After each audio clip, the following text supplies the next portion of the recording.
Hello everybody, welcome to Masters of Real Estate. My name is Mathew Owens. I'm a full-time real estate investor and I'm here to talk to you guys about financial freedom and what that actually means. So there's actually a number of steps that you can go through to start creating that financial freedom in your life. And I'm gonna go over 7 steps that you can do to start creating that financial freedom. And I had a good buddy of mine reach out recently. He's got a W-2 job. He's been working in the same field for a long time, happy with his career, but at the same time wanted to find a way to start creating that freedom and slowly developing his cash flow so that it covers all of his monthly expenses every single month so that he can actually be financially free.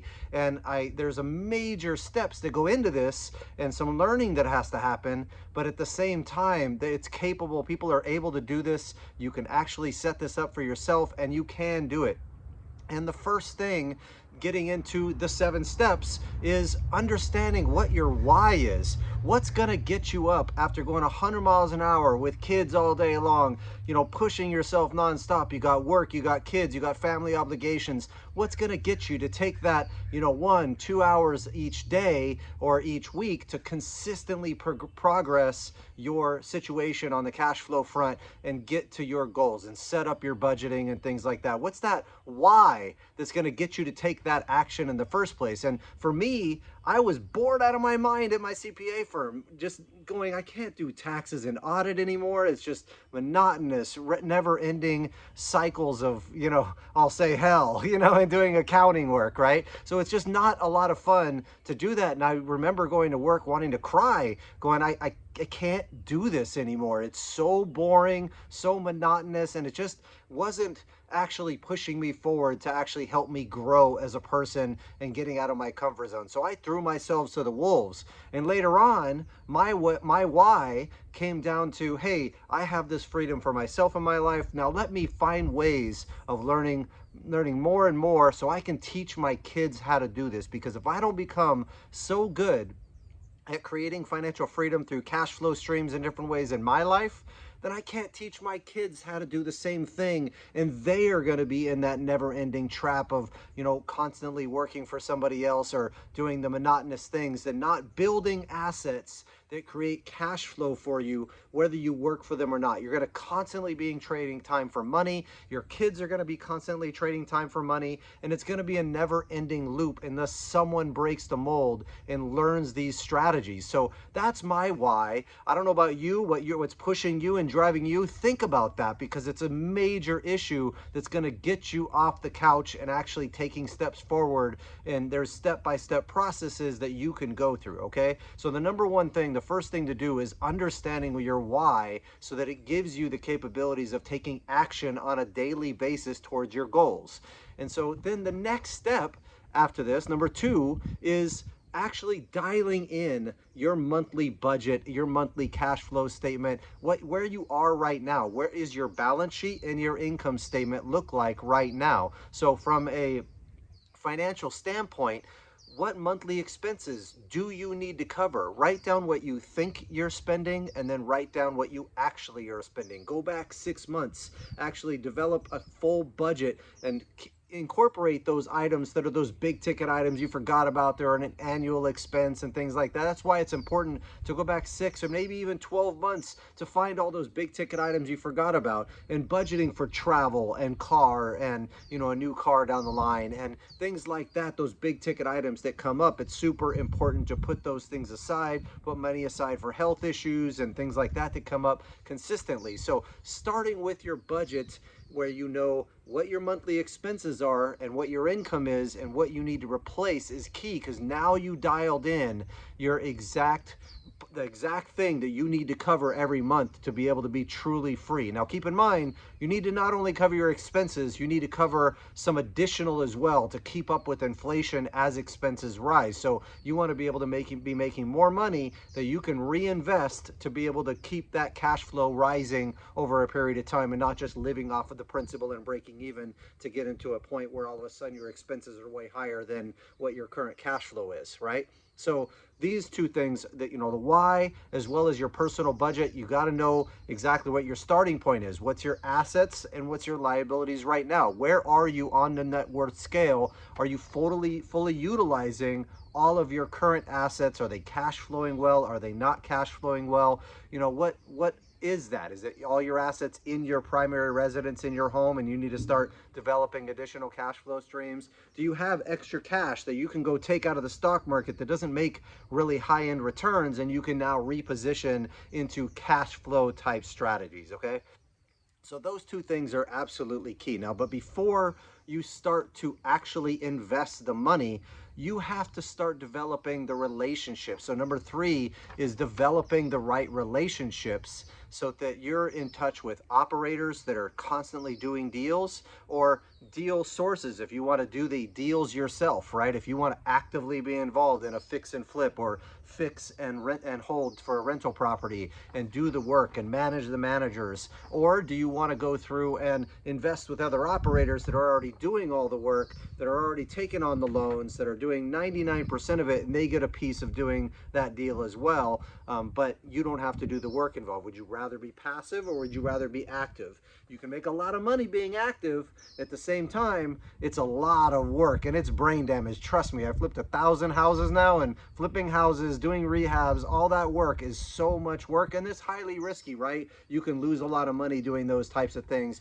When you invest with other people as a limited partner, you're typically only at risk for the specific dollar figure you put in and not all the loans and everything else that could bleed you. So understanding those things, now developing those relationships with the right operators, the right team in place, will be massive for your long-term performance on this stuff. And you know, you can find deals through those relationships, you can find operators through those relationships, you can find a lot of different team members that'll help propel your goals to the next level, and you find new ways of making money. So getting out there, networking all the time with different investors, different people that are doing deals all the time, really massively helps you to bring those relationships to the table. Okay, number 4, this is a big one, right?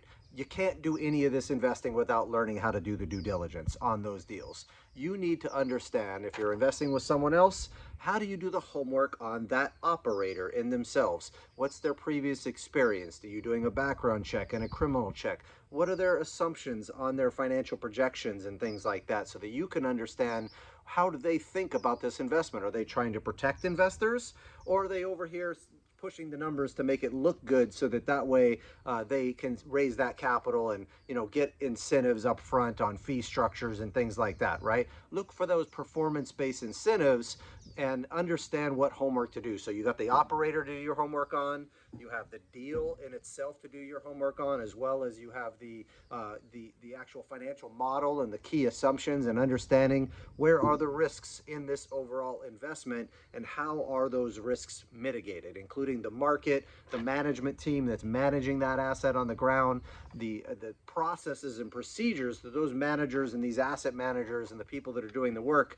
actually have in place to manage those things. Do they have a track record for performance? Are they aligned for incentives for performance for those investors? Meaning the investors get paid a preferred return first before the operator that's doing the deal gets paid, so there's incentive for performance. So number 4, doing that due diligence. So we had the why, the personal budget and financial situation, we had developing relationships, and then we had the due diligence aspect of this to make sure you dial in that due diligence. I have a 200-point due diligence checklist you guys can have if you just go ahead and, you know, DM me or message me. You can go to my website at MathewOwens.com and download it for free as well. So all of that stuff is available to you guys if you guys want to get started and start learning some of the questions. We have a 200-point checklist that we'd use on our deals to make sure that we're not missing anything when we're going through some of these deals that we're investing in ourselves. Okay, so the next thing is starting to actually invest in a diversified portfolio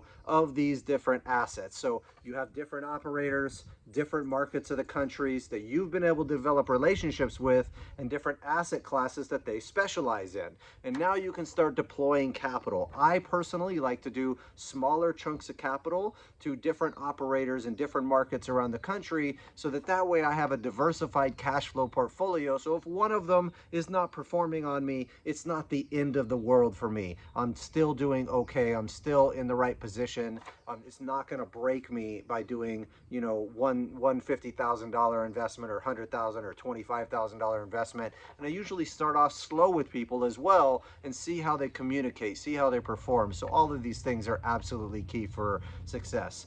And then you have to go through, number 5 is you have to go through, and let's see, that's 1, 2, 3, 4, 5. Number 6 now is actually implementing the asset management aspect of this, so that you can make sure that you monitor those investments. Always look at it. If you sold this investment, what's my return on equity if I took that equity and reinvested it into another cash flow stream, so that I can always be increasing my cash flow across the board. So very important to understand the investment strategy there, to do smaller chunks of money to different operators, or if you're doing it yourself, you can diversify into different assets as well. It takes a little bit more work, a little bit more time. You got to learn to raise the capital if you don't have it all yourself. So active operations versus being passive is a little bit different of that investment strategy, depending on what you're looking to actually do. Okay.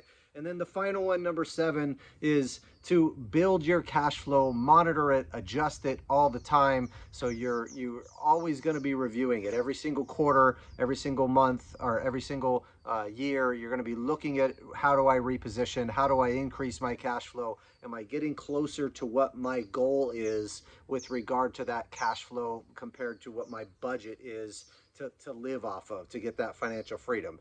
And so you want to look at where you are right now again all the time, and then see, how do I reposition into more cash flow? How do I reposition into more cash flow? So these are some of the tools and strategies you can do. So finding out what your why is, your personal budget and current financial situation, of course, the developing the relationships that you need to actually deploy capital, invest with different operators, learning how to do the due diligence on these investments in the first place is super key, of course. Investing in a passive investment strategy so that you can actually diversify into these different things, and implementing that asset management in place across the board with that these strategies too, and then building your long-term cash flow stream and constantly adjusting and making moves with your current portfolio and building. So you're constantly working towards building assets that create cash flow for you every single month. And so what that is an education that you have to put yourself through, a resource development that you have to put yourself through to actually get there. And don't limit yourself by your own capital. If you're investing and things are working, there's other people that have capital that you can help them make money, and they make money with you also. So there's plenty of room in skin in the game, and a lot of these deals to make money with other people by bringing these resources to the table. So I hope this helped you guys understand a little bit more about how to actually create that financial freedom and slowly build that cash flow portfolio, so that you can teach your kids how to be financially free down the line and become a specialist at creating cash flow streams to be free yourself. So thanks so much. I appreciate it, and I'll talk with you soon.